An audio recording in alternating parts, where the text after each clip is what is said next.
Kung ang lahat ng mabait sa paningin ay mapagkakatiwalaan, bakit may mga pusong marunong manakit ng lihim?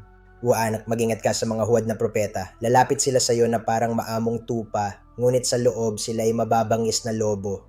Hindi lahat ng nakangiti ay totoo. Hindi lahat ng nagsasabi ng tama ay tama ang puso. Makikilala mo sila, hindi sa salita, kundi sa bunga ng kanilang ginagawa. Sapagkat ang tinik hindi kailanman magbubunga ng ubas, at ang damong ligaw hindi maglalabas ng igos.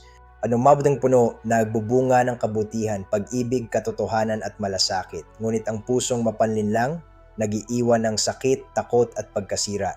At tandaan mo ito, anak, ang punong hindi nagbubunga ng mabuti ay puputulin at ihahagis sa apoy. Kaya huwag kang padadala sa panlabas na anyo, tumingin ka sa gawa, doon mo makikita ang tunay na pagkatao. Kung may nakilala kang ganito, huwag mong baliwalain, i-share mo ito, baka ito na ang babala na kailangan nilang marinig.